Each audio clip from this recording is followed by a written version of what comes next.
Selamat siang saudara-saudara, mari kita bersaat teduh sejenak.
Jemaat diundang untuk berdiri. Pertolongan kita adalah dalam nama Tuhan yang menjadikan langit dan bumi, yang kasih setianya sampai selama-lamanya. Amin.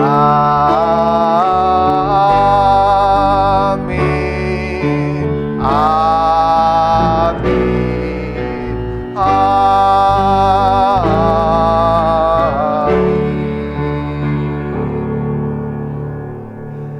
Salam kasih karunia dan damai sejahtera dari Allah Bapa kita dan dari Tuhan Yesus Kristus menyertai kita sekalian.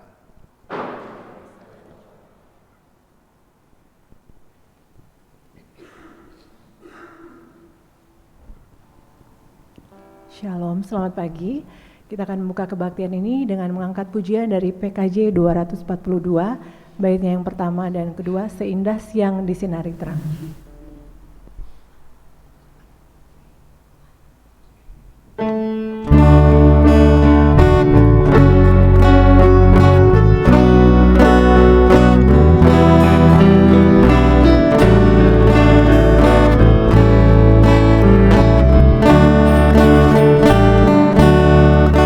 Seindah siang disinari terang.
silakan duduk kembali.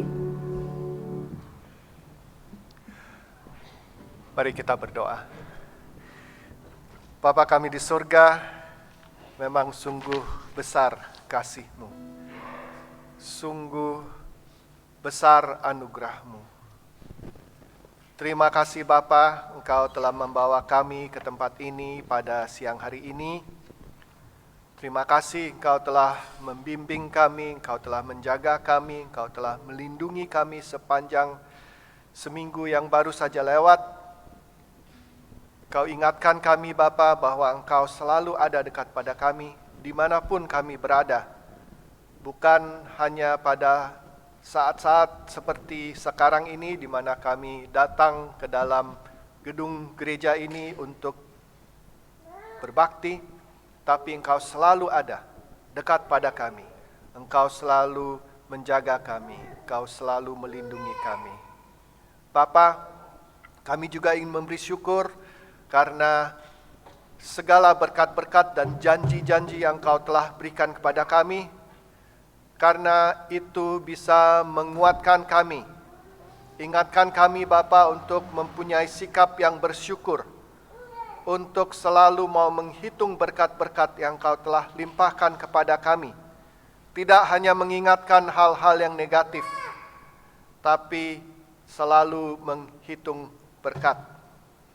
Bapa, kami juga ingin memberi syukur untuk pemberian-Mu yang terbesar, yaitu Tuhan Yesus Kristus, yang rela datang ke dalam bumi ini, hidup sebagai manusia, mati di kayu salib seolah-olah seperti orang yang jahat, tapi Dia tidak pernah berbuat dosa. Dia mati, tapi Dia bangkit kembali pada hari ketiga, dan karena Dia Engkau telah bangkitkan, maka kami juga yang percaya kepadanya juga akan dibangkitkan nanti, akan diberikan kehidupan yang kekal. Terima kasih Bapa untuk pemberian-Mu yang terbesar itu. Bapa, Engkau juga telah menunjukkan kepada kami apa yang Engkau inginkan dalam kehidupan kami, tapi seringkali dalam kehidupan kami tidak mengikuti kehendak-Mu. Kami mencari jalan sendiri, sehingga kami hilang, kami tersesat. Tapi Engkau adalah Tuhan yang baik, Engkau selalu memanggil kami kembali.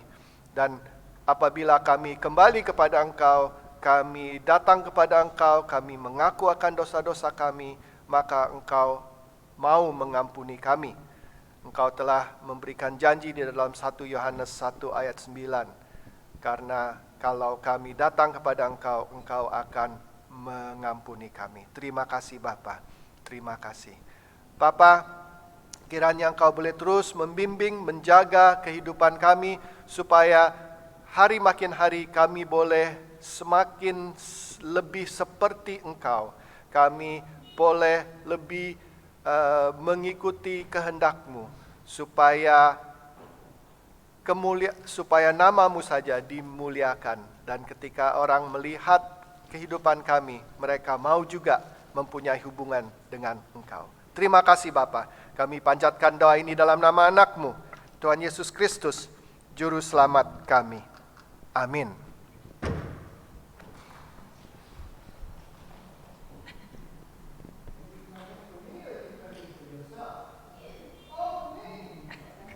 That's good. Hello. How are you? Who's cold? You're cold? No, not cold. Okay, now I'm going to ask you a question. Now, all of you, okay, I'm sure are really good children, right? Not quite sure? Here's an honest person. Okay, but now, your parents will normally ask you to do things right? Like, after you play, what do you need to do? Clean up, that's right, okay? And a lot of the times your parents might ask you to do things. Now, do you think that you are able to do those things perfectly? No. Okay? So even though you can't do those things perfectly, your parents, do they sort of say, oh, I don't know? Or do they say, okay? Yes? What do they say? Okay. Yeah, okay, that's good. Okay? Now, so what happens is this. Your parents have this standard up here, yeah? And then they say, go and do this. And you normally only reach up to here, okay? But your parents sort of say, oh, that's all right. I'll accept what you've done, okay? And so what they have done is, this is the standard that they want. Was that me? Hope not. So this is the standard that they want, and this is the standard that you can reach. And so what they do, they sort of say, I'll just lower my standard. Okay? And they still accept you. All right? They still accept you. Now, did you know that God also has a standard for us? Yeah? God has a standard for us. And you know, as hard as we try to reach God's standard, do you think we can do it? No, we can't do it. If we want to use our own strength, our own ability, we can't do it. So God's standard is up there, okay? We're down here. If we try to reach God's standard, we can't do it, okay? But God is good. God wants to accept us, okay? Remember just now with your parents, what did your parents do? Your parents lowered their standard, right, to your level. With God, God wants to accept us. God doesn't lower his standard, but what he does is he raises us up. Okay? So for example, if you are, let's say God's standard is up that balcony, okay? All right? And you try and reach that balcony without going on the stairs. Can you? You can't, right? You can't. Okay? You're Spider-Man. But say somebody says, here we go, I'll give you a jetpack. Put on the jetpack and go, and you can go up there. Okay? So that's like what God does for us. God gives us a jetpack. Do you know who or what that jetpack is? Yeah? The Holy Spirit. The Holy Spirit? Yeah, that's good. Yeah, that's good. Jesus, yeah, is the one that if we want to be able to be accepted by God, God doesn't reduce the standard, but God raises us up, and that is through Jesus. Okay? Through Jesus. And of course, now I see what happened. And of course, so what happens is that then we are raised up to God's level and God accepts us. Okay? So the way that God will accept us is only through whom? Who? Do you know? What? Jesus. Through Jesus. Well done. Okay, that's good. So you remember that, okay? So God is good. God gives us a way to be able to reach his standard, and that is through Jesus. Okay? So you're going to go to your Sunday school. So I'm going to pray for you before you go to your classes. So let's pray. Heavenly Father, we thank you for these children.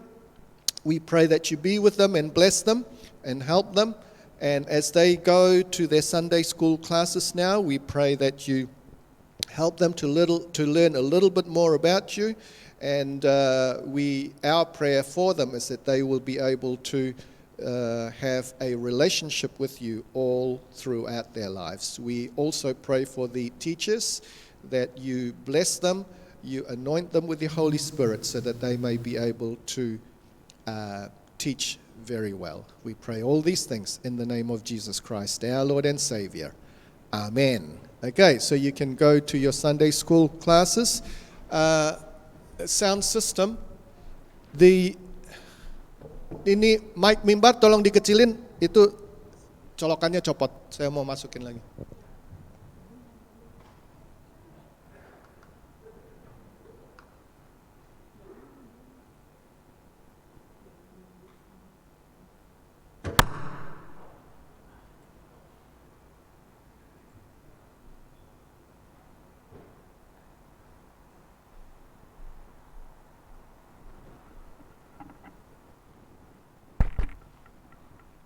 Shalom, selamat siang, selamat datang dan selamat berbakti di tempat ini.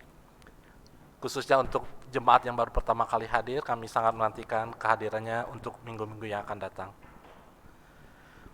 Jemaat diingatkan kembali untuk selalu scan COVID-19 QR Code yang ada di depan sebelum masuk ke ruang kebaktian.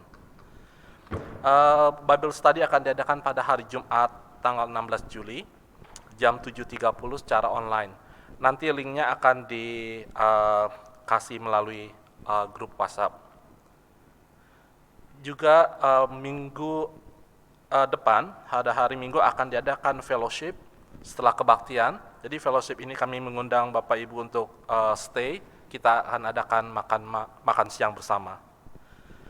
Untuk anggota IC, diingatkan akan ada rapat pada tanggal 25 Juli.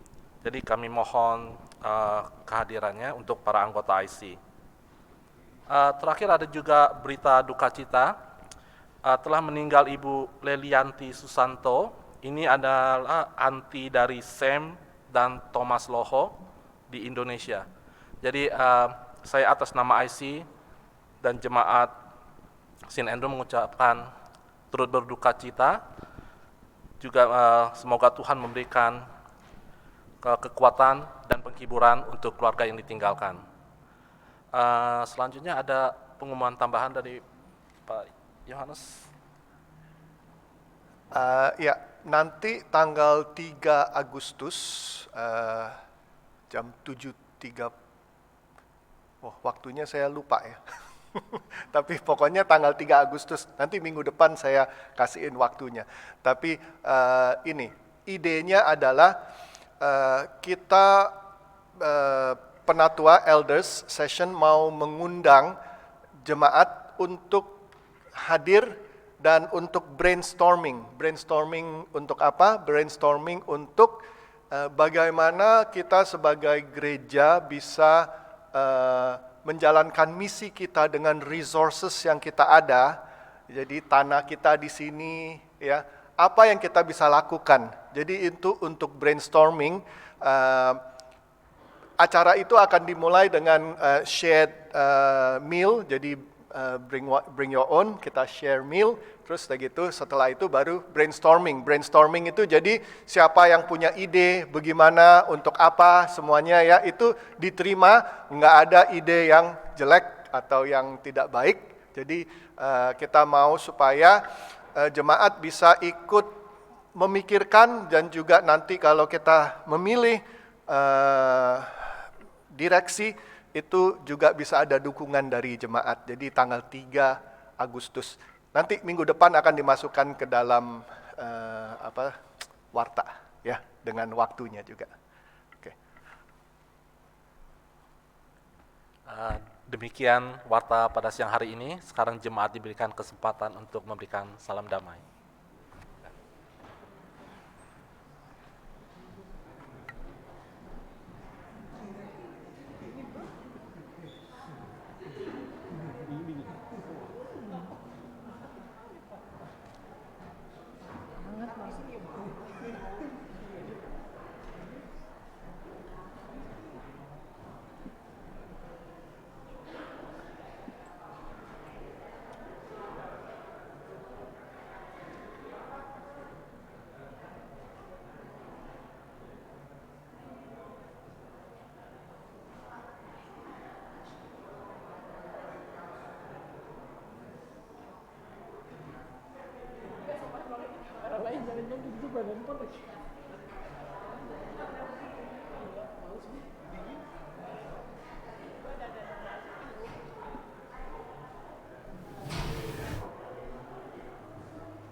Mari jemaat kita tundukkan kepala, kita akan berdoa syafaat yang akan diakhiri dengan doa Bapa kami.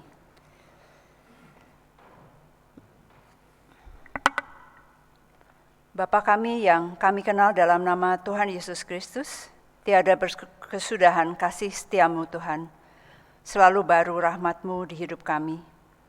Kami mengarungi suka dukanya kehidupan dan dapat menjalankannya karena berkat pertolongan-Mu sebagai Bapa yang sayang pada anak-anak tebusannya.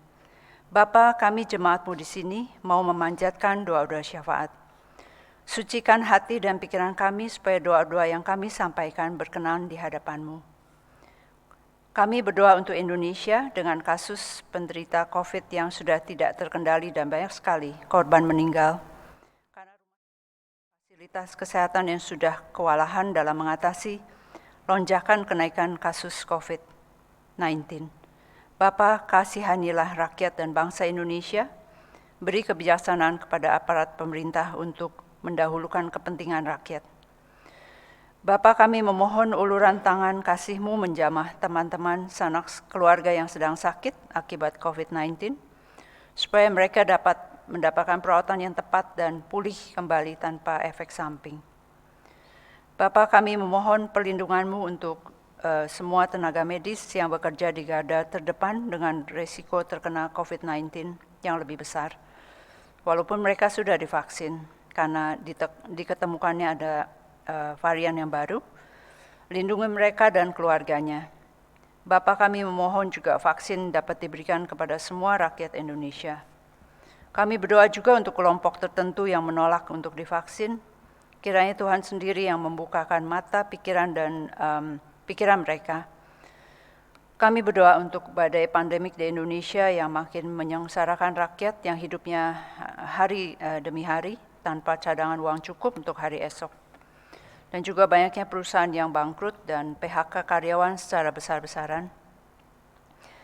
Bapa, tilik mereka satu persatu sehingga dalam kesusahan mereka dapat merasakan pertolongan-Mu yang tidak pernah terlambat. Pakailah kami sebagai saluran berkat, kami yang hidup di sini sangat bersyukur dapat hidup normal dan jauh dari perasaan takut dan mencekam seperti di Indonesia. Kami juga mendoakan saudara kami ataupun teman-teman kami, keluarga kami yang meninggal akibat COVID-19 ini. Salah satunya adalah tante dari Sam dan Thomas Lohu. Kiranya Engkau yang memberi penghiburan kepada keluarga yang ditinggalkan. Kami berdoa untuk St. Andrew, gereja kami. Kami mendoakan pelayanan dan kehidupan dari Reverend David Williams dan Reverend Johannes Swantika beserta keluarga mereka, dengan kesehatan dan sukacita untuk melayani jemaat-Mu di sini. Kami mendoakan semua yang ambil bagian dalam pelayanan untuk memberikan pelayanan yang terbaik untuk Tuhan. Menggunakan waktu kami melayani-Mu selagi masih ada kesempatan. Kami juga berdoa untuk Pendeta Kiki Anugraha beserta keluarga dengan berkat kesehatan dan sukacita. Kami berdoa khusus untuk pengobatan dan penyembuhan sakit yang diderita oleh Pendeta Yusak Susabda. Tuhan yang peduli apa yang beliau rasakan dan memberi penghiburan dan kenyamanan dari segala akibat pengobatan yang sedang dilakukan.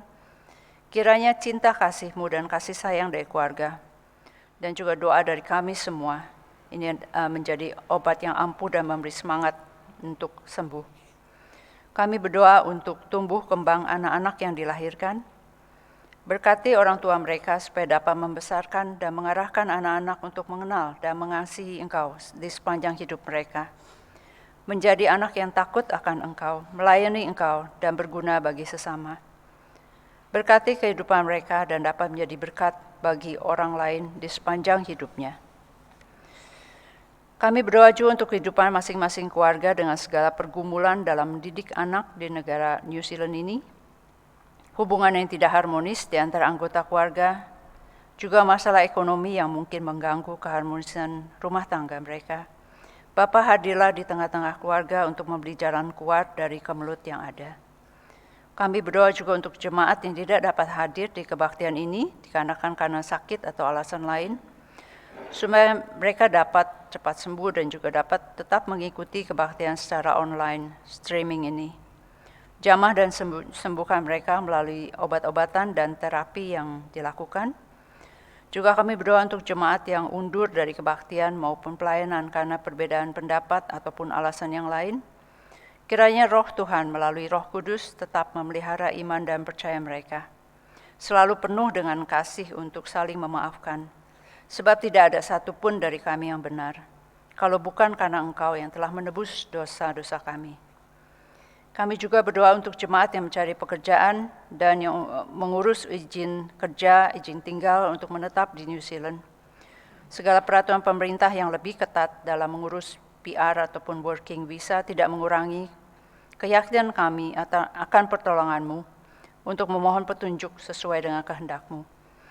Bapa, kami berdoa untuk jemaat lanjut usia agar tetap dapat menjaga kesehatan dan stamina tubuh mereka, juga hidup dengan puji-pujian dan rasa syukur, menjadi saksi bagi anak dan keluarga mereka betapa baiknya Engkau yang memimpin kehidupan sejak mereka masih muda. Kami berdoa juga untuk jemaat yang hidup sendiri karena ditinggal oleh pasangan hidup, ataupun student yang tinggal jauh dari orang tua yang tidak bisa saling berkunjung selama pandemi COVID ini. Engkau adalah sahabat sejati yang sangat mengerti apa yang kami rasakan. Kami juga berdoa untuk New Zealand, pakailah kami melalui gereja yang ada di New Zealand sebagai wadah bagi anak-anak yang terlantar karena orang tua yang bercerai, kurang kasih sayang, dan yang terjerumus ke kehidupan yang salah. Karena mereka adalah penerus untuk negara ini. Kami berdoa juga untuk perkabaran Injil di seluruh dunia, terutama dalam masa pandemi COVID-19 ini. Lindungi hamba-hamba-Mu yang telah Engkau tempatkan dengan pemeliharaan kesehatan dan tetap setia untuk melayani-Mu. Inilah doa dan permohonan kami. Kabulkan doa-doa kami sesuai kehendak-Mu, sesuai dengan firman-Mu yang terdapat di dalam Matius 7 ayat 7-8. Mintalah maka akan diberikan kepadamu, carilah maka kamu akan mendapat, ketuklah maka pintu akan dibukakan bagimu. Karena setiap orang yang meminta menerima, dan setiap orang yang mencari mendapat, dan setiap orang yang mengetuk baginya pintu dibukakan. Kami akan mengakhiri doa syafaat ini dengan doa Bapa kami. Bapa kami yang di surga, dikuduskanlah nama-Mu, datanglah kerajaan-Mu, jadilah kehendak-Mu di bumi seperti di surga. Berikanlah kami pada hari ini makanan kami yang secukupnya, dan ampunilah kami akan kesalahan kami, seperti kami juga mengampuni orang yang bersalah kepada kami. Dan janganlah bawa kami ke dalam pencobaan, tetapi lepaskanlah kami dari yang jahat. Karena Engkaulah yang mempunyai kerajaan dan kuasa dan kemuliaan sampai selama-lamanya. Amin.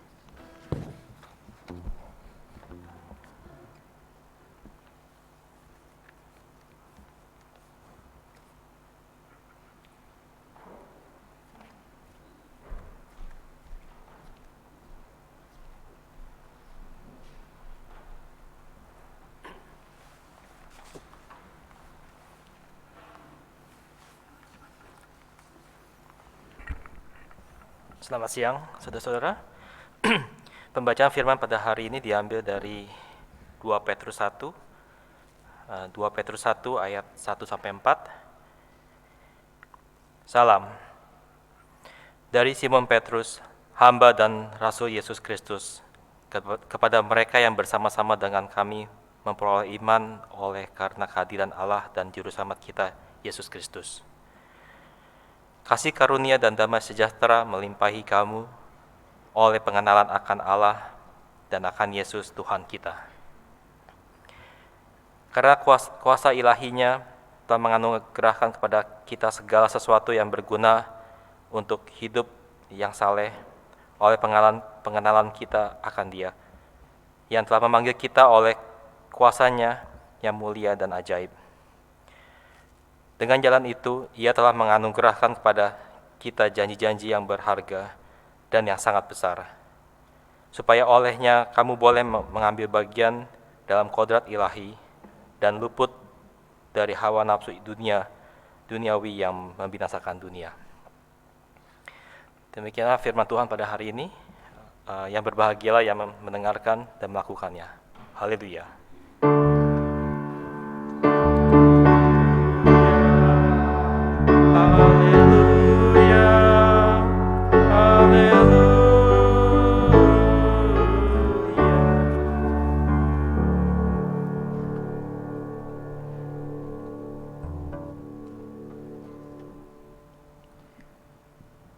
Jemaat yang terkasih, sebelum kita masuk mendengarkan firman Tuhan, mari kita berdiri untuk mengangkat pujian dari Kidung Jemaat 353, Sungguh Lembut Tuhan Yesus Memanggil.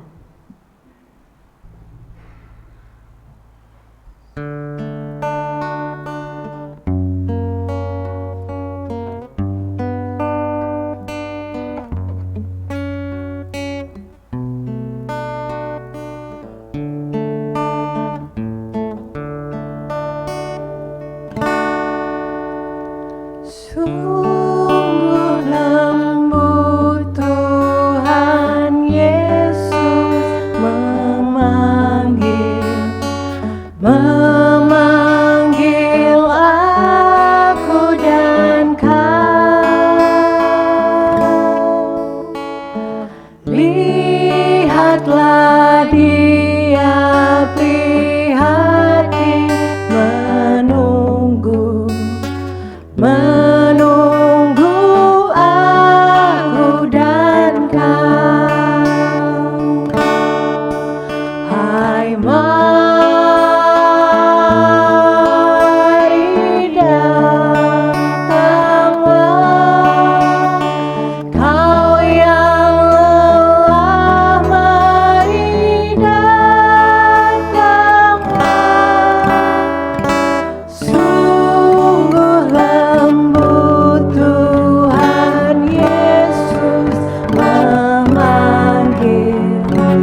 Mari kita berdoa sebelum mendengarkan firman.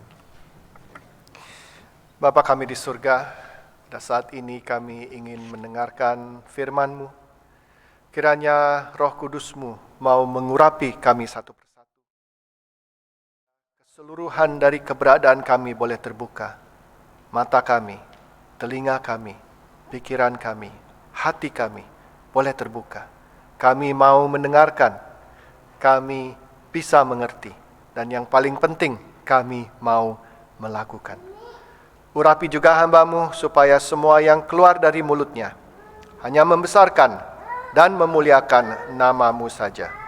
Kami panjatkan doa ini dalam nama anak-Mu, Tuhan Yesus Kristus, Juru Selamat kami. Amin. Saudara-saudara, minggu lalu kita akhirnya sudah menyelesaikan satu seri khotbah yang mempelajari kitab 1 Petrus. Jadi minggu ini saya mau memulaikan satu seri khotbah lagi. Ya sebenarnya sambungan juga gitu ya. Karena seri khotbah ini mempelajari atau membahas kitab 2 Petrus. Jadi kitab 2 Petrus yang kita akan pelajari.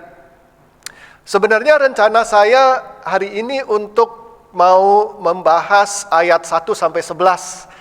Tapi waktu saya menyiapkan ternyata terlalu banyak yang bisa dibicarakan dari ayat 1 sampai 11. Maka dari itu saya pecahkan jadi 2 ya. Topiknya masih tetap sama, yaitu pengudusan orang percaya. Hari ini bagian pertama ayat 1 sampai 4. Nanti minggu depan kita akan teruskan lagi dari ayat 5 sampai 11. Nah, saudara-saudara,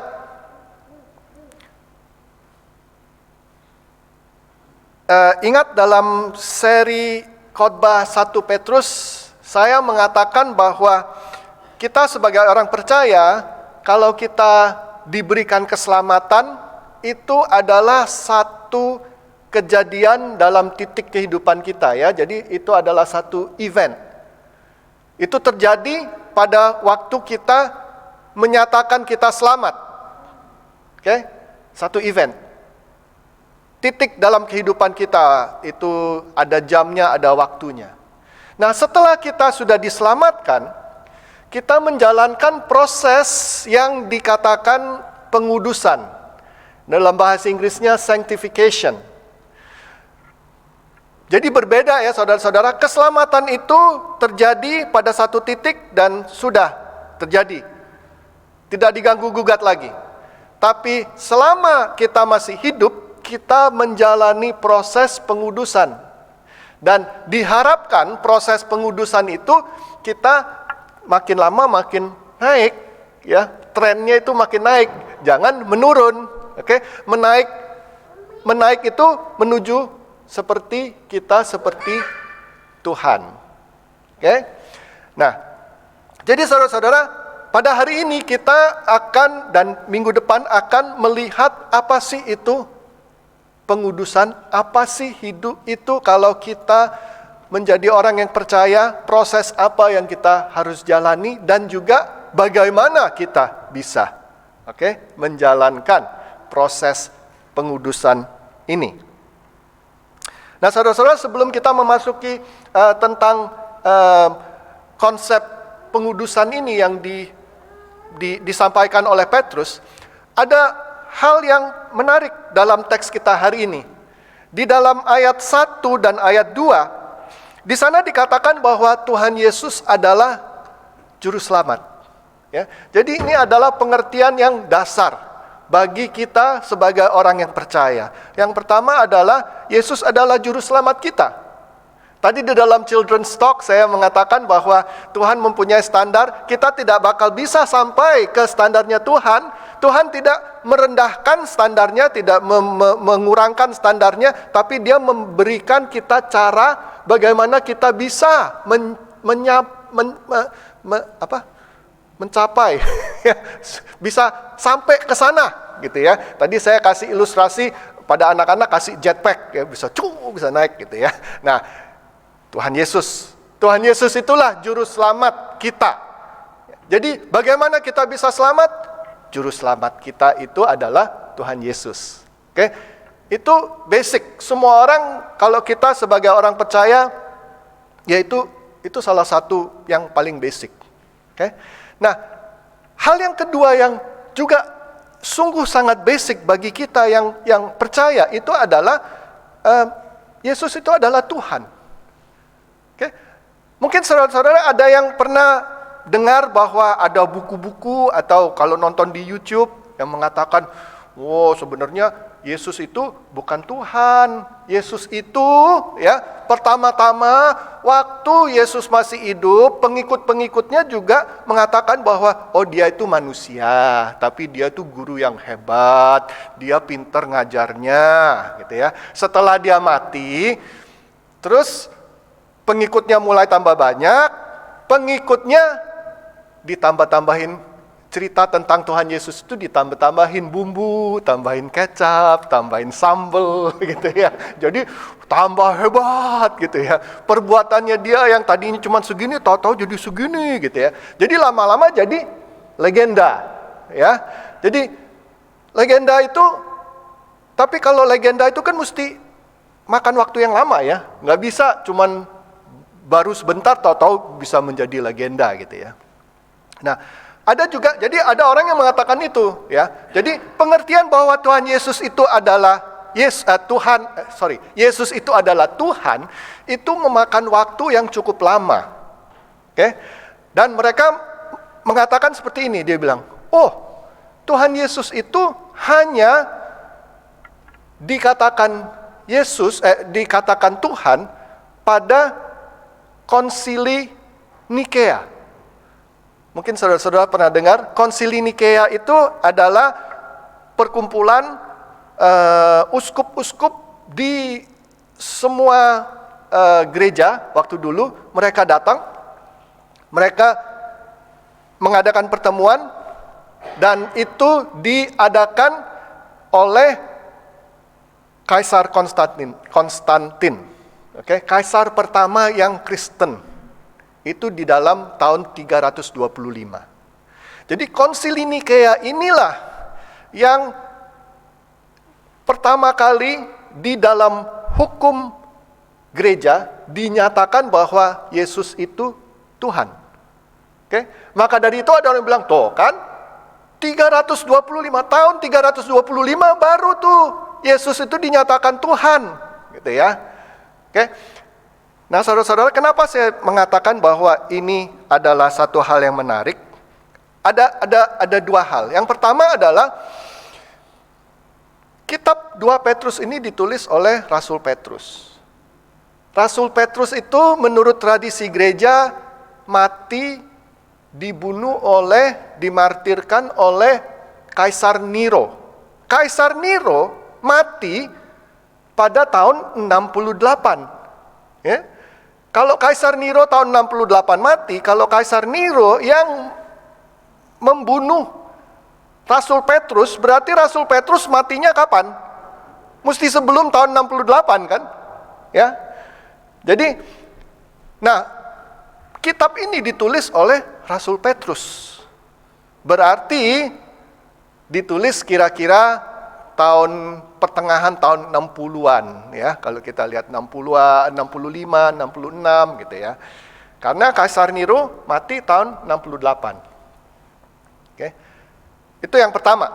Berarti kitab ini ditulis kira-kira pertengahan tahun 60-an. Abad pertama nih ya.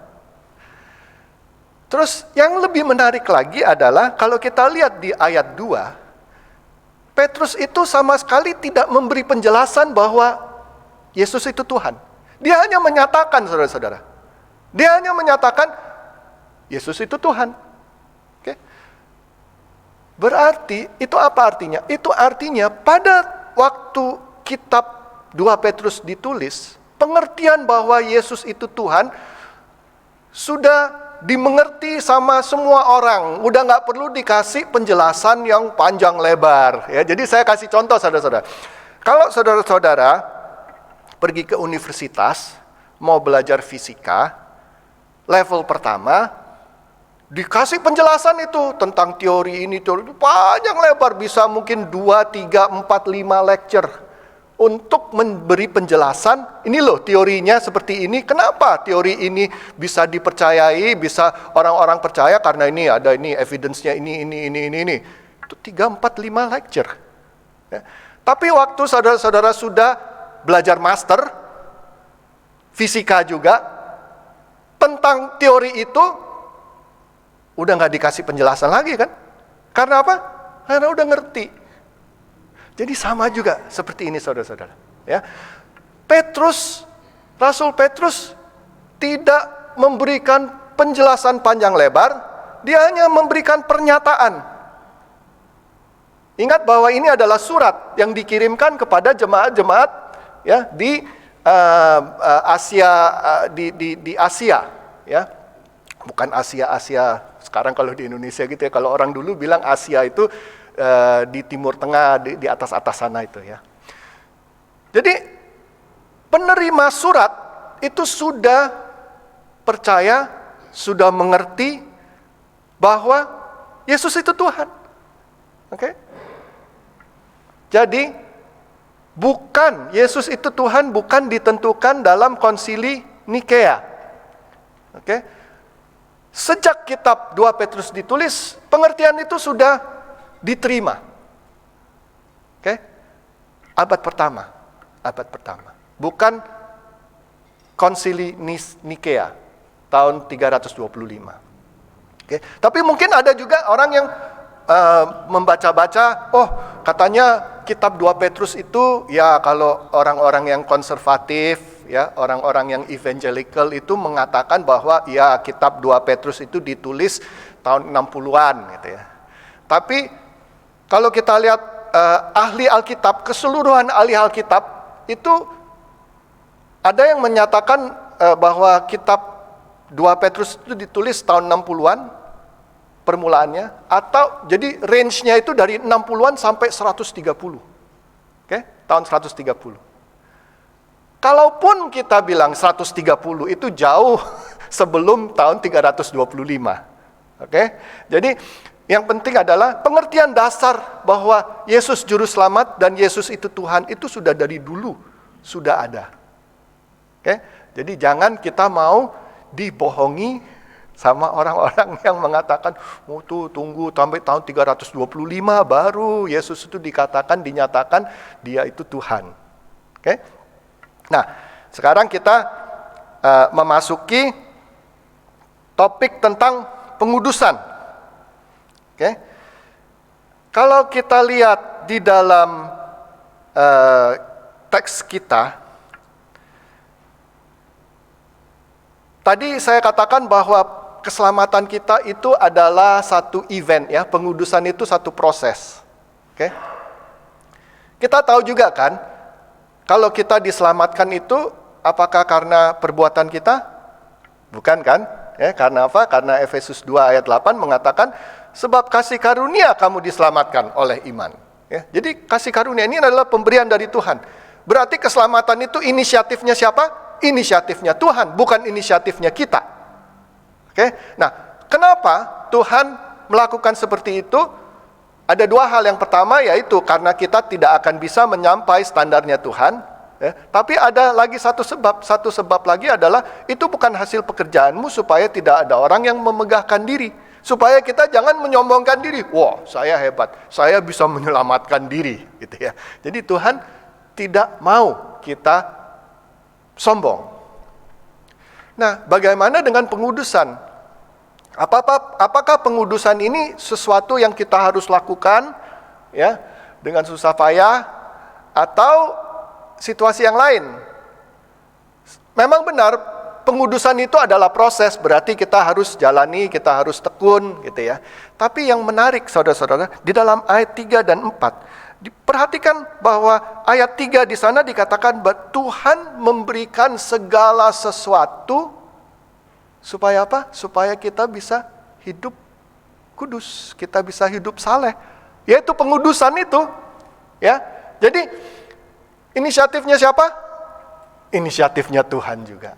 Ya, kita mau bisa menjalani pengudusan, itu juga inisiatif Tuhan. Tuhan yang memberikan segala sesuatu yang kita perlu supaya kita bisa hidup saleh, supaya kita bisa hidup kudus, supaya kita bisa hidup mengikuti kehendak Allah.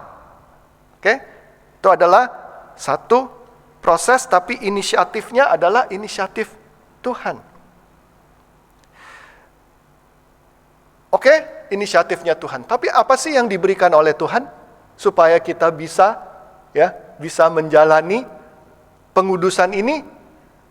Jawabnya adalah di ayat 4 yang di sana frasa terakhir dalam jadi ada dua hal ya. Bagaimana kita bisa menjalani pengudusan? Oke. Tuhan memberikan. Apa yang Tuhan berikan? Oke. Yang pertama, Tuhan itu memanggil kita. Oke. Tuhan memanggil kita di ayat 3 belakangnya itu dia bilang Tuhan memanggil kita. Ya.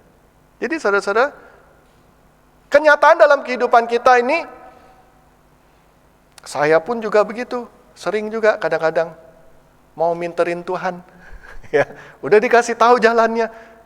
Ya, jadi istilahnya gini, kalau kita ada GPS, ya, GPS sudah bilang, belok kanan. Enggak kah? Aku tahu kok ini belok kiri. Kesasar kita. Ya, oke. Nah, sama seperti GPS mana ngomel-ngomel nggak? Enggak, dia cuma bilang, if possible, please turn around. Itu ngomongnya dengan sabar sekali gitu ya. In 500 meters, katanya, please turn right, gitu ya.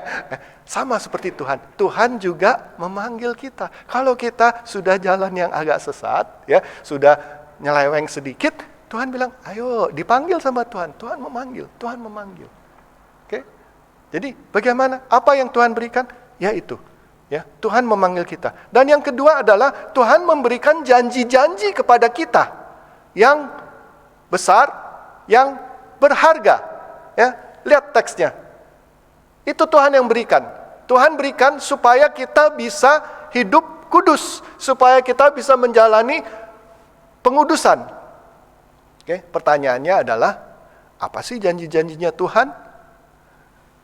Saya nggak bisa uraikan satu-satu.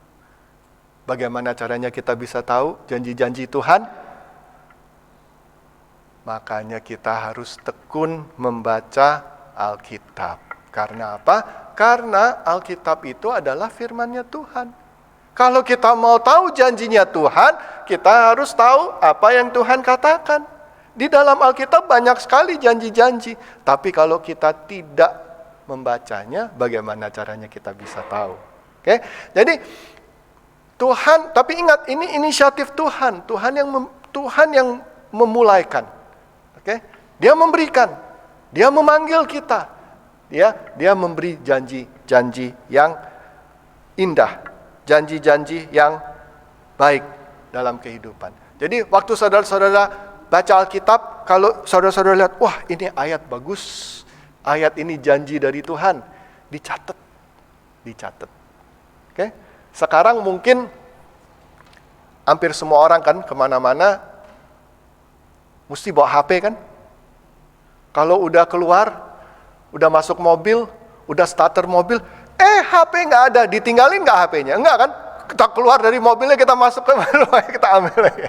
Oke, jadi selalu ada HP ya. Nah, dicatat di HP. Oke, ini loh ayat apa ya? Oh ini ayat ini janjinya Tuhan. Jadi nanti waktu-waktu kita lupa apa sih janjinya Tuhan, kita buka, kita baca, saudara-saudara. Ya, jadi hidup yang kudus dalam mata Tuhan itu inisiatif dari Tuhan. Tuhan yang memberikan cara jalannya bagaimana. Oke? Nah, sebelum saya mengakhiri khotbah saya hari ini, ada baiknya saya memberikan penjelasan mengenai apa artinya kalau kita hidup kudus. Jadi, kalau kita hidup kudus itu artinya apa? Ada orang yang salah mengerti. Ada orang yang salah mengerti, orang mengatakan seperti ini, kalau kita hidup kudus berarti kita jadi ilah-ilah kecil. Ya, kita jadi Tuhan-Tuhan pakai T kecil gitu ya. Oke. Bukan, saudara-saudara, bukan. Kalau kita menjalani pengudusan, kalau kita hidup kudus, kita hidup saleh, itu bukan berarti kita menjadi seperti kita itu menjadi Tuhan. Pengertian seperti ini bisa kita salah tangkap karena bahasa, kalau terjemahan baru di sana dikatakan apa? Frasanya boleh mengambil bagian dalam kodrat ilahi. Ya, jadi, dalam kodrat ilahi apa itu? Wah, berarti saya jadi kayak Tuhan gitu. Saya jadi Tuhan. Bukan, saudara-saudara. Frasa ini berarti kita kalau menjalankan pengudusan, kita itu makin seperti Tuhan. Ya. Sifat-sifat Tuhan itu bisa nempel ke kita. Bukan kita jadi Tuhan. Ya, bukan kita jadi Tuhan. Ya. Sifat Tuhan itu nempel ke kita kalau kita mau hidup kudus. Oke. Jadi di dalam terjemahan Alkitab mudah dibaca, itu jelas sekali terjemahannya. Tadi yang saya bilang mengambil bagian dalam kodrat ilahi itu. Ini diterjemahkan seperti ini. Dengan pemberian itu, kamu dapat turut berubah semakin seperti Allah sendiri. Jadi saudara-saudara, tujuan pengudusan itu adalah kita semakin lama semakin lebih seperti Tuhan. Bukan kita menjadi Tuhan. Kita tidak akan bisa menjadi Tuhan. Oke? Nah, ingat tadi dikatakan oleh Petrus, kalau kita, bagaimana caranya kita bisa menjalankan pengudusan? Salah satunya adalah Tuhan memanggil kita, kan? Ya. Seringkali dalam kehidupan kita, kenyataannya, walaupun tadi saya katakan, kan saya tunjukkan ini kalau saya balik, dulu salah. Kalau saya balik lagi tadi soal pengudusan dan soal ini, ya, keselamatan sama pengudusan, kan kita maunya supaya naik gitu ya. Kenyataannya dalam kehidupan kita itu sebenarnya dalam kehidupan kita itu kita tuh begini tuh, kita naik nanti ada turunnya. Ada turunnya. Itu kenyataan. Ya. Semua pendeta pun juga begitu, penatua pun juga begitu. Ya, ada turunnya dan naik. Cuman yang penting gini loh. Trennya itu bagaimana? Trennya itu naik atau enggak? Oke? Kalau trennya naik, ya, sudah bertahun-tahun, tambah lama naik, that's okay. Walaupun ada turunnya. Nah inilah, iblis ini selalu memakai. Dan iblis tahu bahwa kita itu nanti pasti ada turunnya. Waktu kita ada turunnya, iblis akan mengatakan seperti apa? Tuhan mana mau lagi sama elo? Aduh, kayak begitu toh. Ya kan? Terus kita pikir, ya juga ya. Waduh, gimana ya? Jangan didengerin. Dengar panggilan Tuhan yang selalu mengatakan, ayo datang, ayo kemari, ayo hidup kudus. Ya, jangan mendengarkan suara-suara iblis. Ya, jangan mau dibohongi oleh iblis. Tuh Tuhan nggak mau lagi. Enggak, Tuhan selalu memanggil. Tuhan selalu memanggil. Ingat bahwa ini inisiatif Tuhan. Ya, pengudusan ini inisiatif Tuhan. Jadi Tuhan selalu memanggil. Tuhan tahu. Tuhan tahu. Kalau kita jatuh, dipanggil. Kalau kita tidak mengikuti jalannya, dipanggil. Ya, itu Tuhan kita. Jadi yang pertama tadi adalah kita ingat bahwa kalau kita hidup kudus itu bukan berarti kita menjadi Tuhan, tapi kita menjadi lebih seperti Tuhan. Ya, itu arti pertama. Arti kedua adalah kalau kita menjalankan proses pengudusan, akibatnya apa? Akibatnya adalah kita tidak lagi diikat oleh dosa. Kita tidak lagi diikat oleh keinginan-keinginan jahat. Jadi tadi di ayat 4 terakhirnya mengatakan apa? Yaitu, ya, kita tidak lagi dikontrol oleh dosa. Bukan berarti kita tidak berdosa, kita masih tetap bisa berdosa karena kita ini manusia, kita selalu bisa jatuh. Tapi kita tidak lagi dikontrol oleh dosa. Tidak lagi dikontrol oleh keinginan-keinginan yang jahat. Saudara-saudara mau tidak dikontrol dengan dosa? Saudara-saudara mau tidak mengikuti keinginan-keinginan yang jahat? Jalankan pengudusan. Ikuti Tuhan. Dengar suaranya Tuhan. Tuhan memanggil. Ya, Tuhan memberikan janji-janjinya. Supaya apa? Supaya kita bisa menjalankan pengudusan. Jadi kita terus tekun menjalani, saudara-saudara. Ya. Jadi saudara-saudara, dalam minggu-minggu yang akan datang ini, bukan hanya setelah dikhotbahin seperti ini aja kita mau menjalani pengudusan. Jangan. Seumur hidup kita terus coba untuk mau, ya, menjalani pengudusan. Ingat saudara-saudara, bahwa pengertian yang basic adalah Tuhan Yesus adalah juru selamat. Oke, summary-nya, ya. Tuhan Yesus adalah juru selamat. Yesus itu Tuhan. Pengudusan itu adalah inisiatif Tuhan. Dia yang memberikan apa yang kita perlukan. Dia memberikan janji kepada kita. Nah, bagaimana kita bisa tahu janjinya? Baca Alkitab supaya kita bisa tahu. Oke? Kalau kita menjalankan pengudusan, maka kita akan menjadi lebih seperti Tuhan. Dan kalau kita lebih menjadi seperti Tuhan, maka kita tidak dikontrol lagi oleh dosa. Kita tidak dikontrol lagi oleh keinginan-keinginan yang jahat. Saya harap kita semuanya mau, ya, mengikuti, mau menjalani proses pengudusan. Dan jangan dengerin suara iblis yang mengatakan, Tuhan tidak mau lagi. Tidak, Tuhan selalu memanggil kita. Tuhan selalu mengatakan, ayo balik ke aku. Ayo ke sini.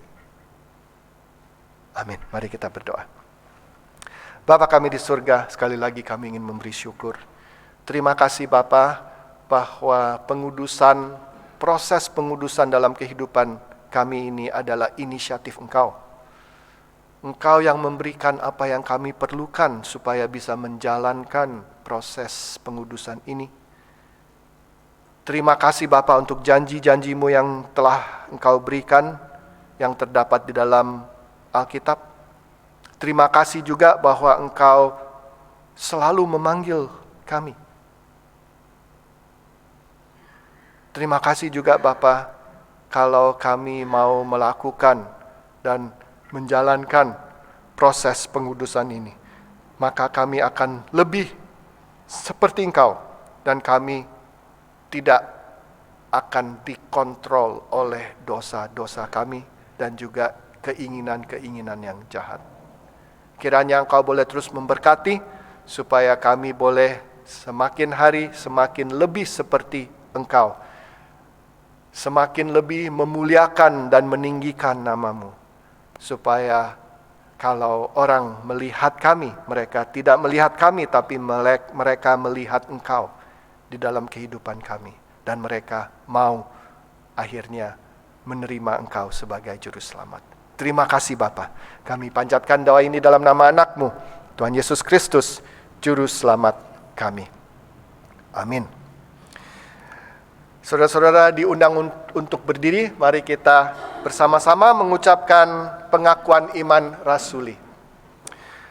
Aku percaya kepada Allah, Bapa yang Maha Kuasa, Khalik langit dan bumi, dan kepada Yesus Kristus, Anaknya yang tunggal Tuhan kita, yang dikandung dari Roh Kudus, lahir dari anak darah Maria, yang menderita sengsara di bawah pemerintahan Pontius Pilatus, salibkan, mati dan dikuburkan, turun ke dalam kerajaan maut, pada hari ketiga bangkit pula dari antara orang mati, naik ke surga, duduk di sebelah kanan Allah, Bapa yang Maha Kuasa, dan akan datang dari sana untuk menghakimi orang yang hidup dan yang mati.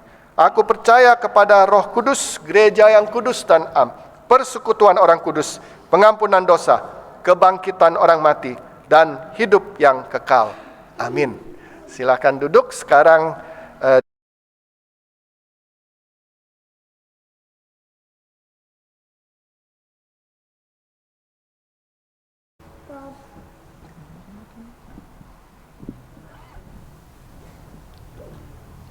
Sebagai lagu persembahan, kita akan menyanyikan lagu Bawa Persembahanmu dari PKJ 146. Baik, pertama, kedua, dan ketiga.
Bapa kami di surga, kami bawakan persembahan kami. Ajarkan kami untuk membawanya dengan puji syukur, dengan mengingat dan menghitung berkat-berkat kami. Bapa, terimalah apa yang kami sudah bawakan pada siang hari ini dan juga yang sudah dimasukkan ke dalam bank account gereja. Kuduskan dan pakailah untuk kebesaran dan kemuliaan nama-Mu saja. Kami panjatkan doa ini dalam nama anak-Mu, Tuhan Yesus Kristus, Juru Selamat kami. Amin.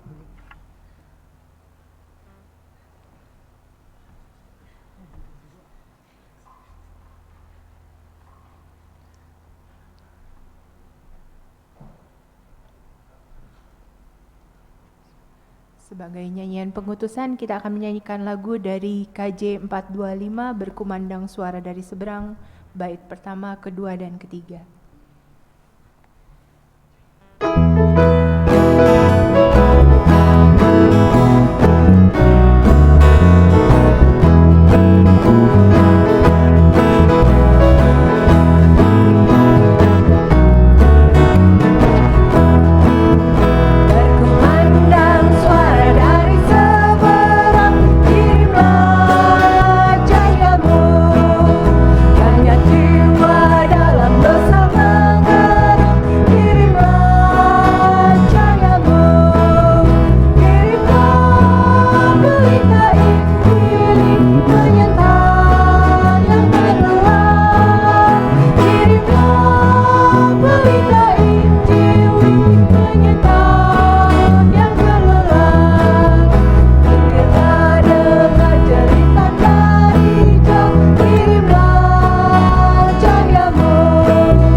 pelita Injil menyentak yang terbelah.